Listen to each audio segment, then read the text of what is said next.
We're starting a little late. That's not entirely my fault. And I've been told to speak a little more clearly. Yes, closer. Or closer. Closer. I don't have to speak clearly. Okay. All right. Is this better? I'm not sure. Anybody, is this okay or not? It's okay? Let's move on.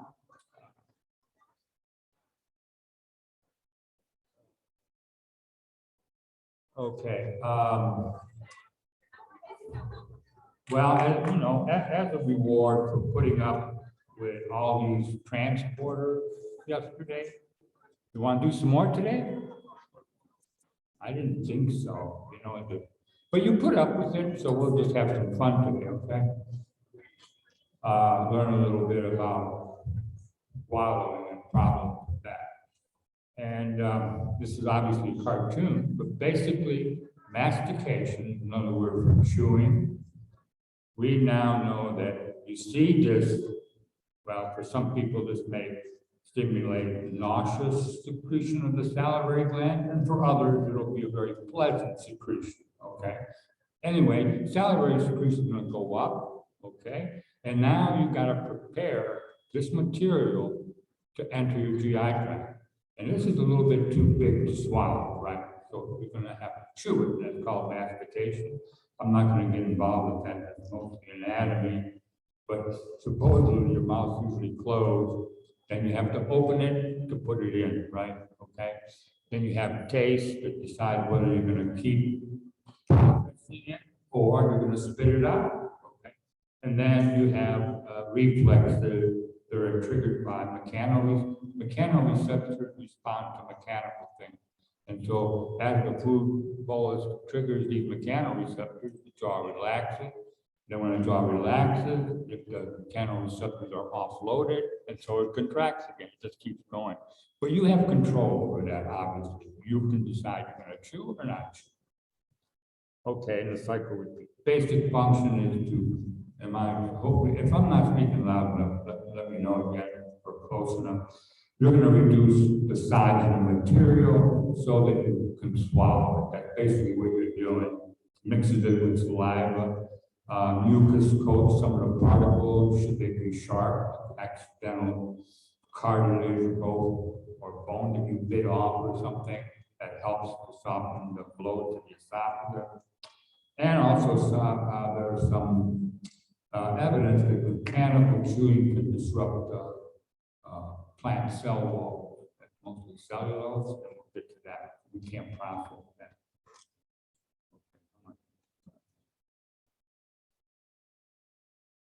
Okay, now we're going to get to swallowing. There's the initial phase of swallowing, voluntary. You're going to make that decision, soft in your mouth. It tastes okay.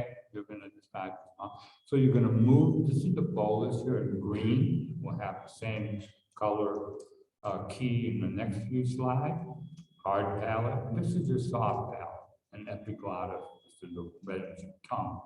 So now you're ready to swallow, and voluntarily you're going to take either the entire bolus, small enough, or a portion of it, and move it back towards your pharynx, right? You're going to have receptors there.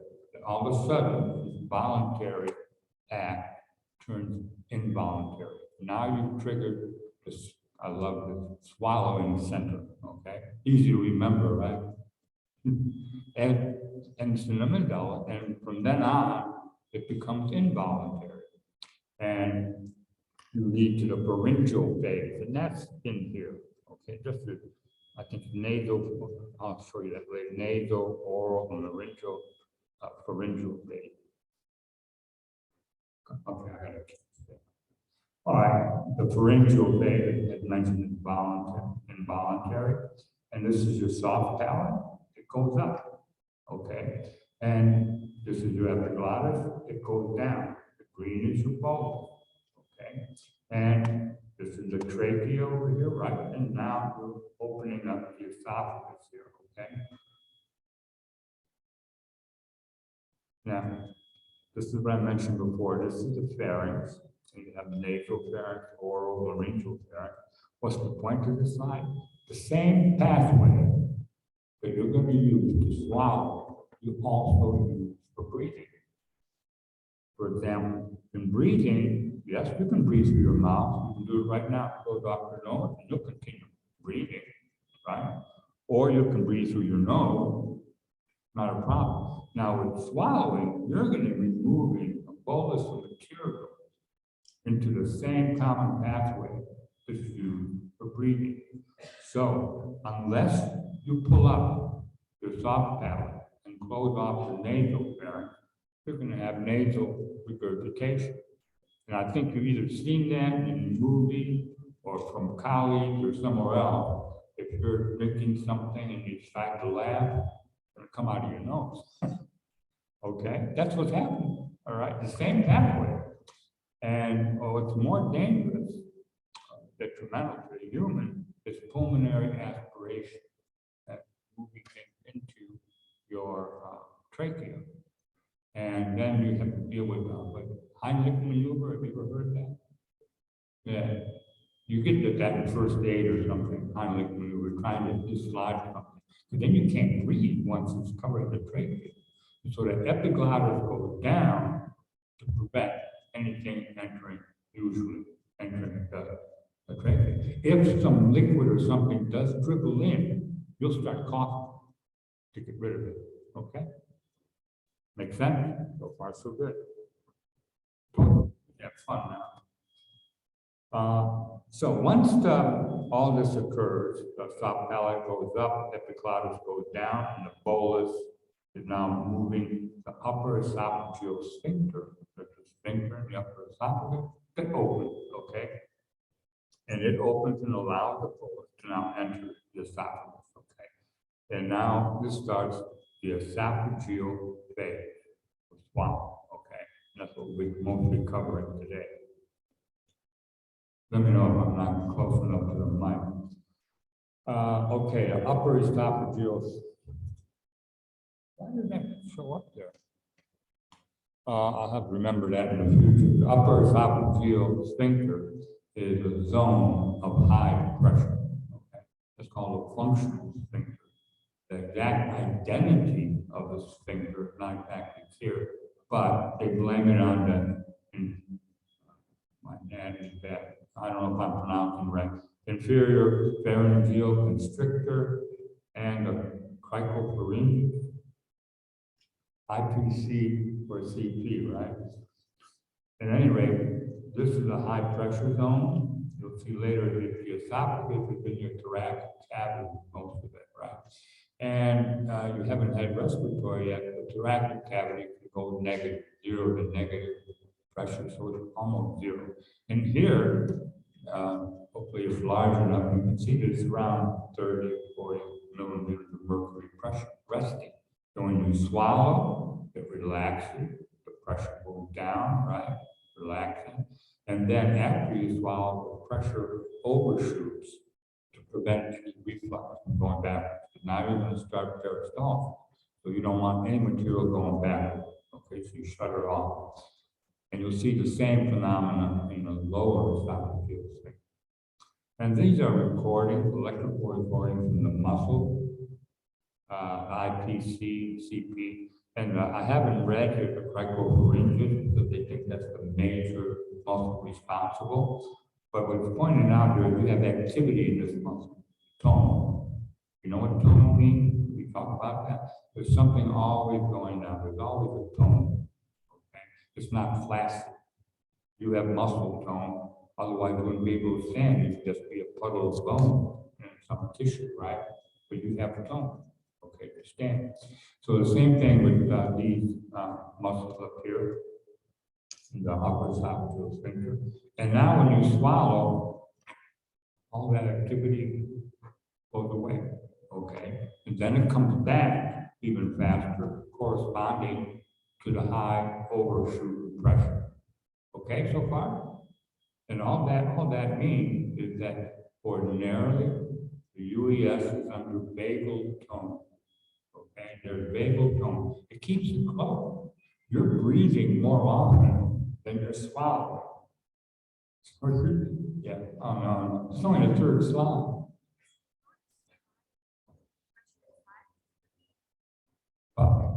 This is above the esophagus, right? This the upper, they call it the upper esophageal sphincter. It's striated muscle.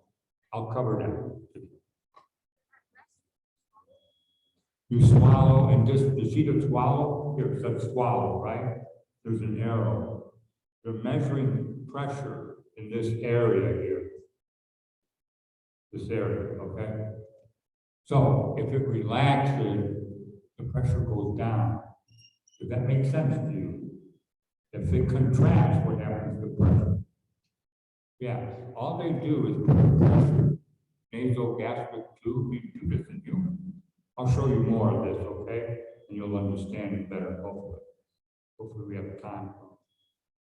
So basically, the upper esophageal sphincter is under vagal tone, that to swallow and open the sphincter, otherwise it's not going to go anywhere. You got to open it and you move vagal tone, okay? This is manometry, and I hope this clears up what's going on here.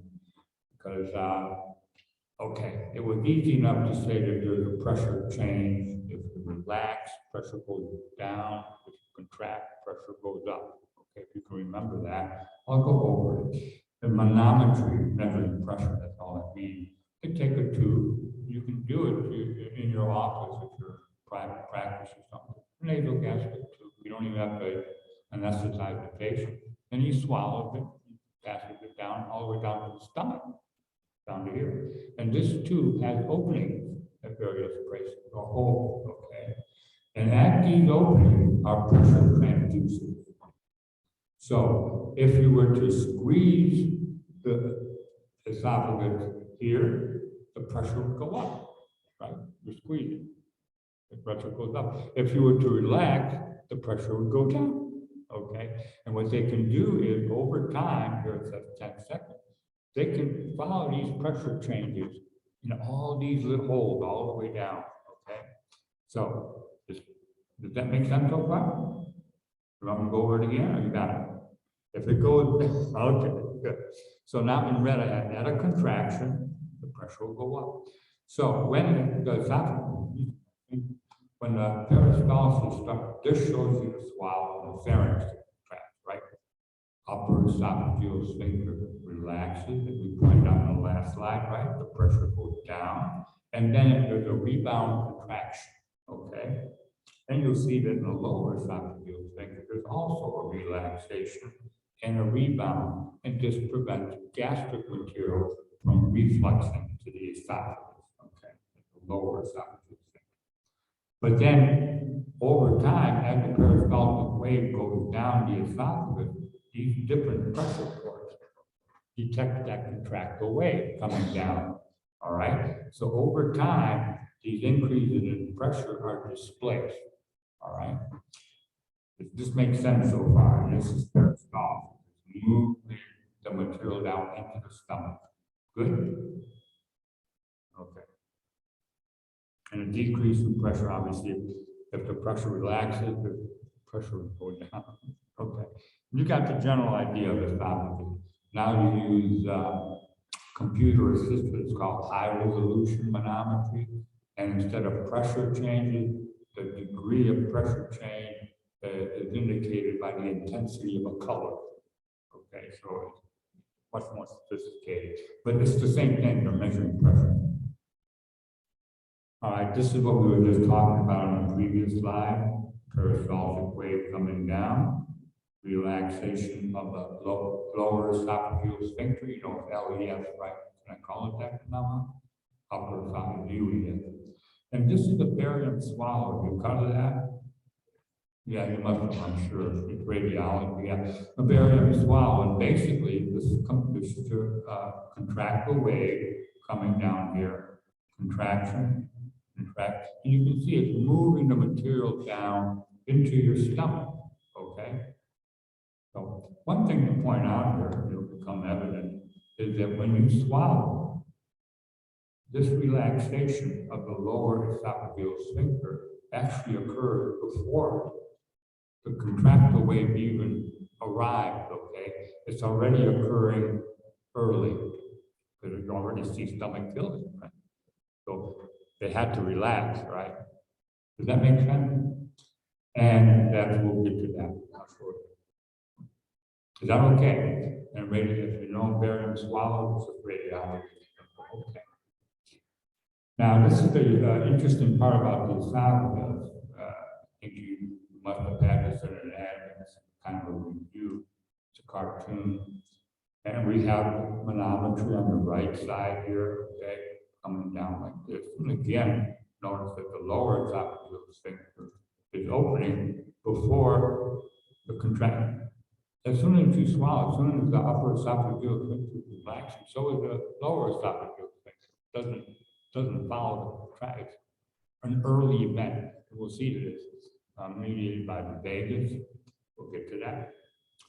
But the important thing is it's all coordinated. See a nice straight line all the way down. No problem. That's a good swallow. But in the upper end of the esophagus, depending on which textbook, whatever, 1/3 is striated muscle or skeletal muscle. The lower third will be smooth muscle. And in between, there's a mixture of these muscle types. It's called a transition zone. I don't know if it's can't read it, but you'll be able to read it. The other thing I'll point out, and we'll come back to later, is that here's the lower esophageal sphincter. It's referred to the esophageal portion. And they almost always will draw a diaphragm in there as well. Come back to that later. All right. This, you can't, I wish they didn't do that. This is the swallowing center up here, swallowing center. Nucleus ambiguous. I'm not too worried about whether you spell this correctly or not. You know, it's a different nucleus, it's a different source of vagal fibers to the esophagus.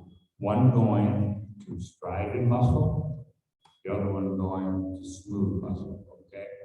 Now, in the striated muscle, you're going to have vagal fiber coming down, and you're going to have an axon terminating on a striated muscle, motor end plate. Okay, it's going to release acetylcholine. It's going to be nicotinic. Maybe you can't see it, but it's an nicotinic receptor. This is muscarinic, it's an M. But that's a motor end plate. Look at the striated muscle, right? In the lower or smooth muscle of the esophagus, the vagal fibers are going to impact on your enteric nervous system. Remember that? In a myenteric plexus. Okay. And these enteric nervous systems have both inhibitory and excitatory neurons. I just use a different color code to show you they do the opposite, right? If one's inhibitory, it's going to relax smooth muscle. Okay. If one excitatory, it's going to excite smooth muscle. So the inhibitory one will relax, open up, right? The excitatory one will tend to contract, right? So just so far so good. And we know the mediators, we had tabled before introduction of it. The inhibitory will be nitric oxide and VIP. Okay, these are the major neurotransmitters that are always going to associate with relaxation of smooth muscle. Okay. And the excitatory neurotransmitters, we have acetylcholine, just like here, but you have substance P as well. Those are both excitatory neurotransmitter and cause contraction. And no, they don't show a receptor here because that's a gas. But are you familiar with nitric oxide? Okay, you'll get it again in cardiovascular. But that guanylyl cyclase, it activates that cyclase. Okay, cyclase GMP, and that's the way it relaxes the smooth muscle. Okay, as I mentioned, this is a coordinated activity.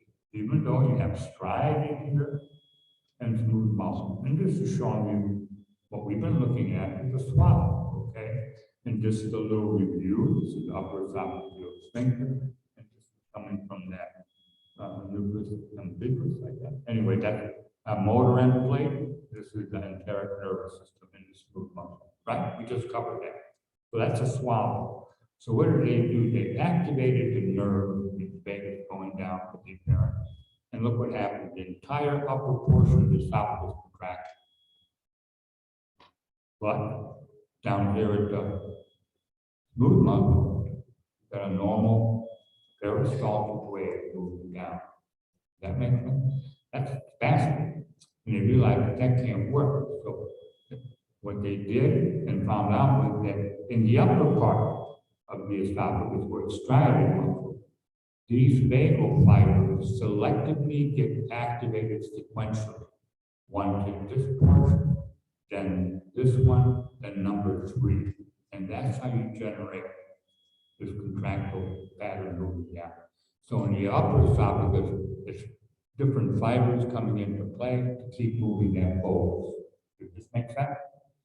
In the lower esophagus, no matter how you do it, once you trigger the enteric nervous system, it's programmed for intrinsic peristaltic activity. It no longer needs autonomic input. Okay, you can induce peristaltic, even with all the nerves cut, just put a bolus of food there. And we'll get to that in a minute later. And this is my enteric flexion. All right. So basically, when you're swallowing, see this, because up here in the upper part, you are dealing with different vagal fibers, sequential activation, and down here there's the enteric nervous system and intrinsic programmed circuitry. I'll show you that circuitry right here. This is in any peristalsis and smooth muscle, okay? But let's say it's the esophagus, smooth muscle portion, not the striated muscle, the lower part of the smooth muscle portion. You'll have contraction, it's programmed. As I mentioned before, there's so many neurons in the mind that are like millions of neurons, whatever.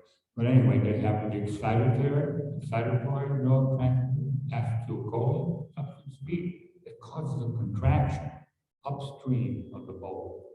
At the same time, the inhibitory neurons are activated, and they cause relaxation downstream, and that's, we mentioned that vasoactive VIP and nitric oxide, and okay. And here is acetylcholine and substance B. What you're having is a contraction and relaxation, where you move the bolus, okay. And that's the basis of the peristaltic reflex.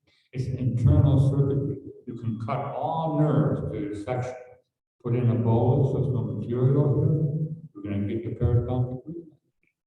It's all intrinsically programmed circuitry.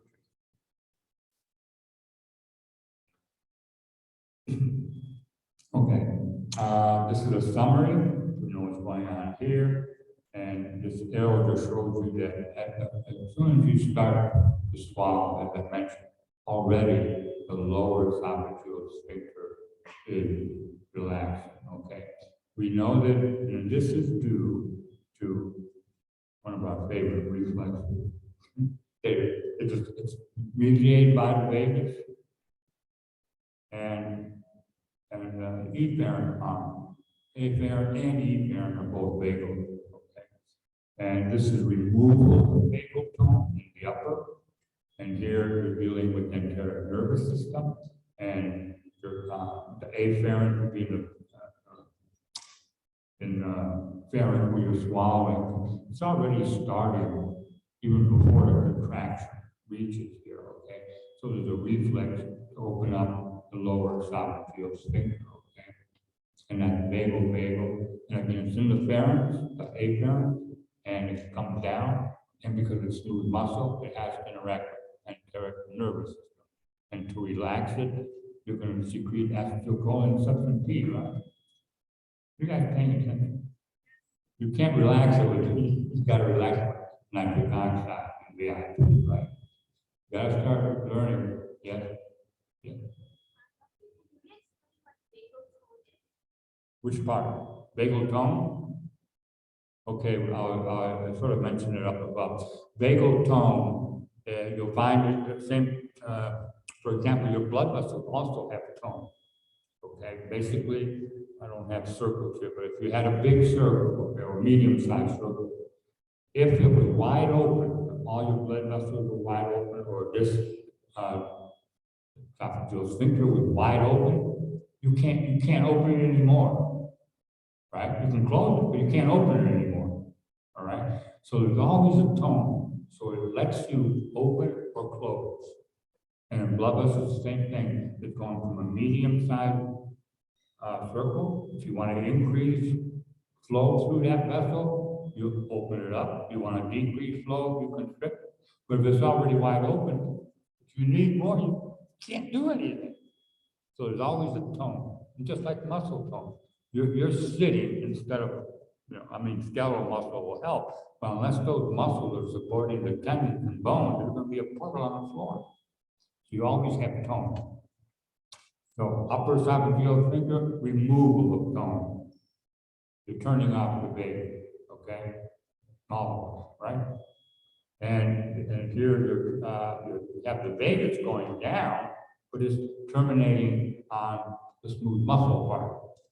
And there, the postganglionic fibers of the vagus are the enteric nervous system. Remember that? No? Are we okay? Okay? Did that answer your question? All right. Okay. Secondary peristalsis. Well, it's going to be coming after the first peristalsis, right? And why would you even want to have a secondary peristalsis? Well, supposing not everything gets moved down when you swallow, but you won't know. What you swallow, so you know you swallow. But this is independent of any pharyngeal contraction where you have any control. You may have secondary peristalsis, you don't even know it. Okay, because now it's totally controlled by the esophagus. And that's, I haven't read here, it clears the esophagus. Any leftover material gets moved into the stomach. Okay, so under resting conditions, the esophagus is always empty. Normal people. Now, the only difference is there is initiate the receptor for peristalsis, when you swallow, they're going to be triggering pharyngeal receptors, right? Both, even when you're relaxing the lower esophageal sphincter, you're going to be triggering pharyngeal receptors to relax the lower esophageal sphincter and the upper esophagus, obviously. But here, those receptors are all in the esophagus. Okay, if they're coming from the upper portion, then it's a central mechanism. It has to go up to the swallowing center, and obviously vagal. And if it's lower, it's residual material, then it's a normal peristaltic reflex, and you don't even know that's going on.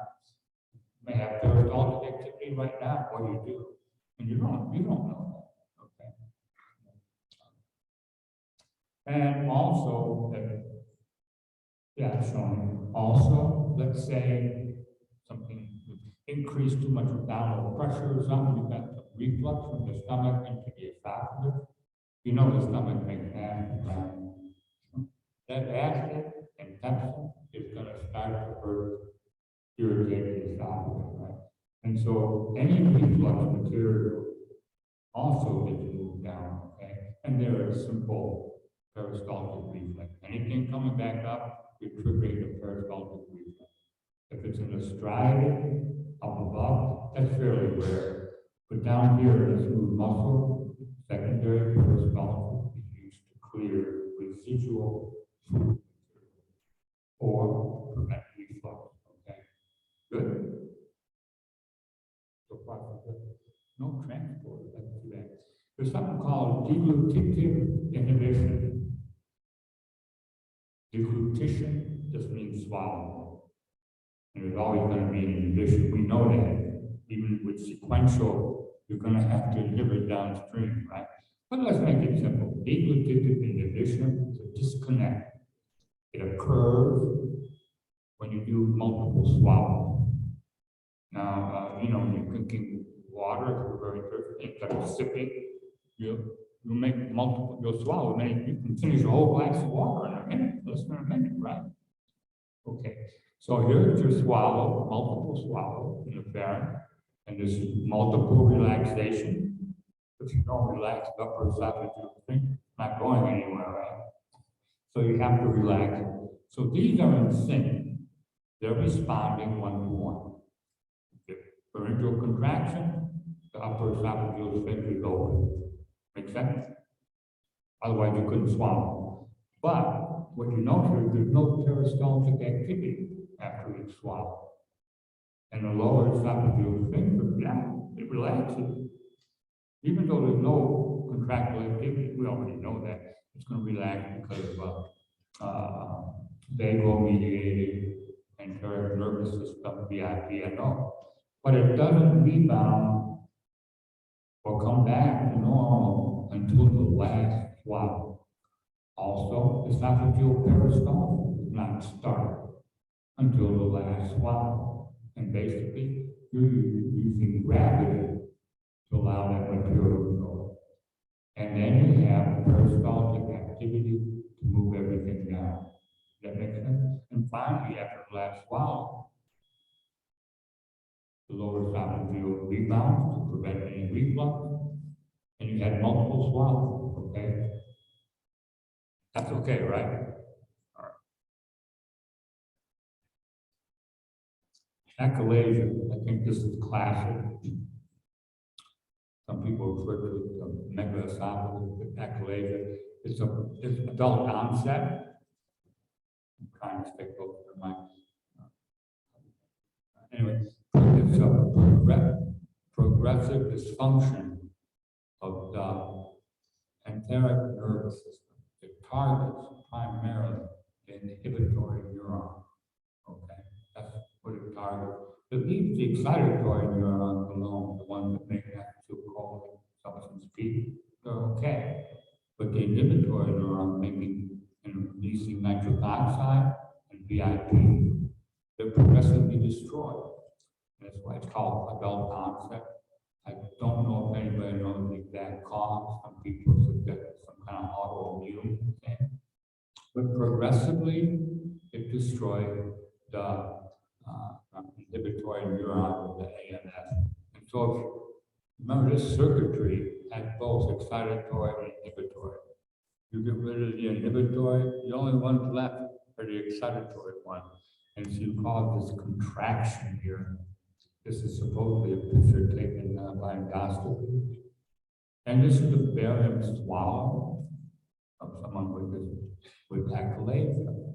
And there's no relaxation of the LEF. That's classic, okay? Also, because there's a progressive derangement in the inhibitory neuron, the lower part of the esophagus, you have very weak peristalsis. Now, this is all I think progressive, because it may start if there's an inappropriate relaxation. The peristaltic reflexes are not as strong, but then it gets worse and worse to the point where you have very weak peristalsis, and the LES doesn't even relax at all, or hardly at all. Now, you may wonder how you got a picture of these things, should he be dead, nothing going on. Well, the more you swallow, you build up the hydrostatic column here, and finally the pressure will overcome, and you'll squirt some material into the stomach. So these people can survive, they lose weight, and liquid diets are probably the ones that they prefer bowel material. Okay, that's actually the plan. That's when you knock out your intrinsic nerve, your inhibitory one. Note about LES, lower esophageal sphincter, and gastroesophageal reflux. I've been mentioning that, that you have reflux from the stomach. Take a look at that. First, let's see if we can understand the lower esophageal sphincter. You know that everything moves through a pressure gradient. If you have a high pressure here, low pressure here, it's going to move that way. Is that right? You have a high pressure here, low pressure here, it's going to move this way. All right, so it's a pressure gradient that runs it. And this is a pressure measured in a patient where you put a tube in, got it into the stomach, and then you slowly move the tube out of the stomach, out into the esophagus, right? And as you're moving this tube, this is not a time or anything, as you're moving this tube out of the stomach, and you're coming to the esophagus, pressure shoots up. You keep pulling the tube, and pressure shoots back down. Now you're in the esophagus. Now, as I mentioned before, in the esophagus, most of it's in the thoracic cavity. So you have negative pressure. You know that's how you breathe, right? You create negative pressure with your thorax. You'll get to that in respiratory. All this should come before GI action. But anyway, now the stomach pressure is really higher than esophageal pressure. But this barrier of high pressure called the LES, you have to increase. There you go. This is gastroesophageal reflux. You either increase gastric pressure above this level. Okay. How can you do that? Well, straining. Sometimes people lifting weights or straining to pass stool or something can cause reflux because they're increasing abdominal pressure, pressure on the stomach. And as long as that pressure goes above the LES, you can have movement into the esophagus, right? Or you can have it dysfunctional LES, okay? In other words, it doesn't generate a normal pressure gradient here. It's less, all right? Then a normal stomach, you can have reflux, right? So it all, or both, as I mentioned, or both. So it's all relative, okay? And reflux happens to all of us. I think every one of us has some heartburn or reflux. And sometimes if you lay down, the reflux is more. If you sit up, it goes away. Okay, I'll deal with that in a minute. It's just okay. Basically, the LES is the barrier, all right? That you have to relax it in order for things to move, contract away to push it into the stomach. Okay, this is a true representation of the LES. And what we have is, I call it internal, external. Okay. But remember I mentioned before that when you show you LES, sometimes we'll always show you a piece of the diaphragm. So this is the LES, which is smooth muscle, and it's a thickened area. Okay. It's thicker. Yeah. And this is called the crural diaphragm. You guys pronounce that right? Crural. It also exerts a pressure on this area, okay? You'll get to, in the third year, you get to other issues, but these are two parts of the LES. Let me make an example here for you. All right. Now, both the crural diaphragm and the LES smooth muscle, the esophageal components, you have the esophageal component here. This is just columnar junction, this is stomach. And you have the crural diaphragm here, okay? On the same area. They're both contributing to that pressure. So if you cut the esophagus, it's called esophageal myoma, cutting muscle, okay.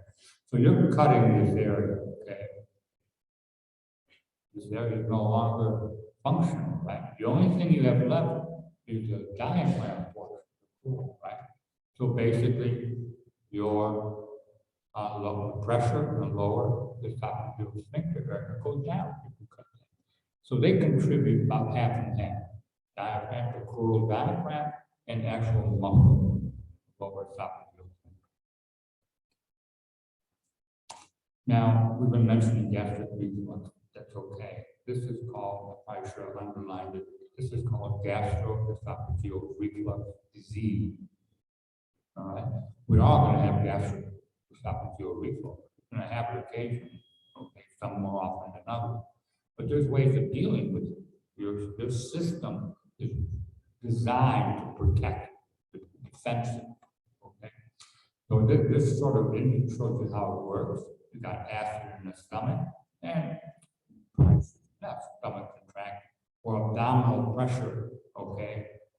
You're lifting weights or whatever, straining, pushing. Any way you push on that stomach, increase the pressure.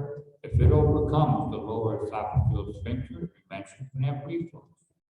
Multiple refluxes could be a problem, right? So reflux meant lower LES pressure. Ordinarily, normal people it's around 10 to 30, okay? Normally mercury.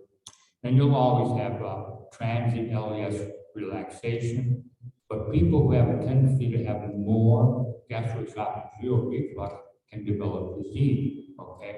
So they may have LES relaxations that are independent of swallowing. They just happen.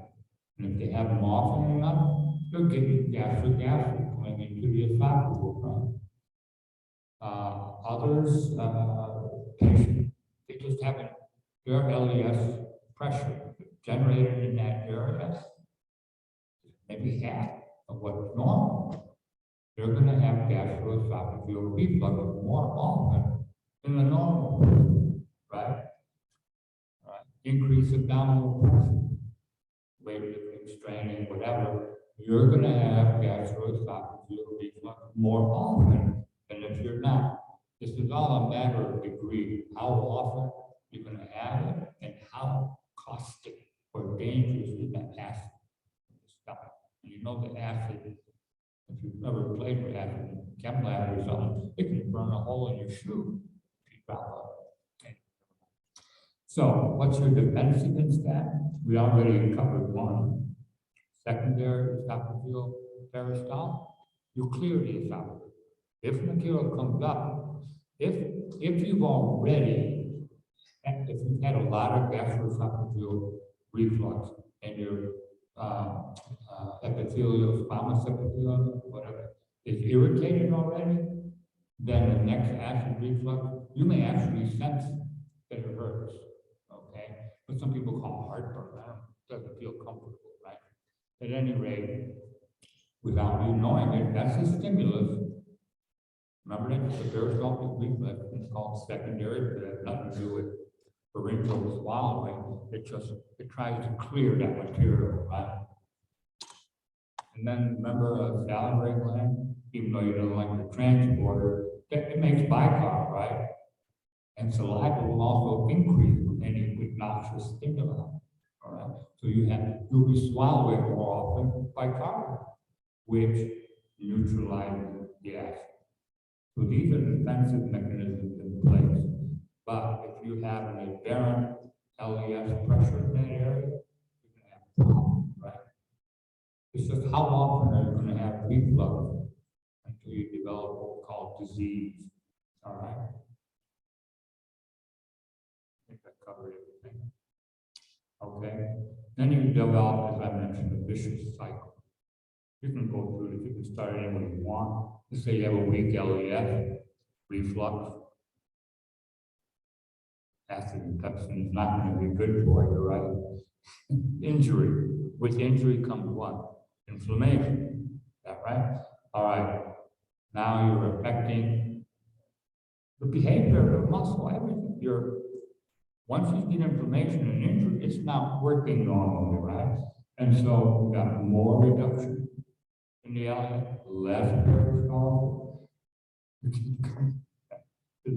And just finally you go to a doctor, or they come see you, I guess, in the future. So what's the problem with this? And people want to treat it as soon as possible, is it can lead to aberrant epithelial cells in these problems. Anytime you injure and you have the repair mechanism come in, inflammation, leads to something called metaplasia, I think, called Barrett's esophagus. Have you heard that? Yeah, it can lead to Barrett's esophagus. And that, in small, minor amount of patients, may eventually lead to carcinoma. I think it's adenocarcinoma. So these are not good outcomes of GERD, the disease. And so the physician tend to treat that. Usually what you're going to do is, well, you can't control the salivation, right? You're going to knock out the acid and pepsin. Get that next week. Proton pump inhibitors, you know about? You'll use pharmaceutical that inhibit acid secretion by the stomach, basically. And you put the patient on this material, these pharmaceuticals, so that the acid doesn't keep coming back. I mean, the stomach doesn't make acid, okay? It's okay for eating, stomach's not that important for digestion. Okay, sorry, no transport today. Maybe next week. Was I loud enough?